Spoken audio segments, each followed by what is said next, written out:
Hello மக்களே, welcome to bits and pieces. இப்போ நம்ம வந்து Indian standard time, Indian standard million இந்தியாவுடைய எந்தெந்த ஸ்டேட்டில் பாஸ் ஆகுது அப்படிங்கிறத பார்க்க போகிறோம். வித் ட்ரிக் வச்சு ஞாபகம் வச்சாலும் it will be easy for us to remember இந்த எக்ஸாமினேஷன்.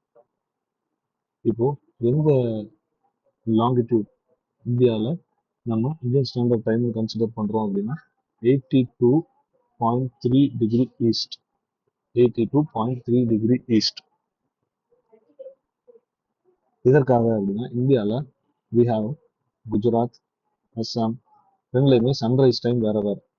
பட் ட்ரெயின் எல்லாமே இந்தியாவுடைய லென்த் அண்ட் பிரெத் கனெக்ட் பண்ணுது. ஸோ எல்லாத்துக்குமே ஒரே டைம் இருக்கணும். அப்போதான் வந்து யூனிஃபார்மாக ஈஸியாக எல்லாமே ரிமெம்பர் பண்ணிக்கணும். அது மாதிரி நிறைய ப்ராக்டிக்கல் டிஃபிகல்டிஸ் இருக்கு. அதனால இந்த 82.3 டிகிரி லாங்கிடியூட் இருக்கு இல்லையா, எந்தெந்த ஸ்டேட் பாஸ் ஆகுது அப்படிங்கிறத we can remember it through a mnemonic called OC upma. OC upma அப்படின்னு சொல்லி நம்ம ஞாபகம் வச்சுக்கலாம்.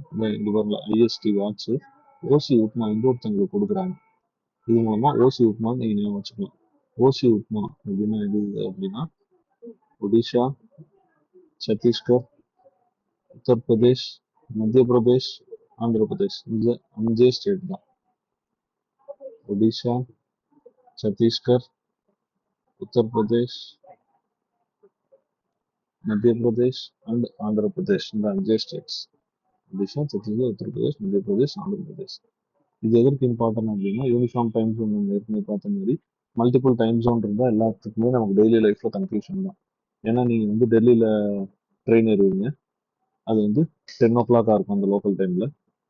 தமிழ்நாட்டில் அந்த டைம் வந்து 11 o'clock இருக்கும். So train travel Delhi to தமிழ்நாடுங்கிறப்போ அது பெரிய இஷ்யூவை கொண்டு வந்துருக்கோம். அதனால தான் ஈக்குவலாக நம்ம வந்து இந்தியன் ஸ்டாண்டர்ட் டைம் ஒரு 10:30 AM அப்படின்னு சொல்லி இந்தியா ஃபுல்லாக வச்சுக்கிறோம். So, and don't forget to subscribe, share, and comment to our YouTube channel. Thank you.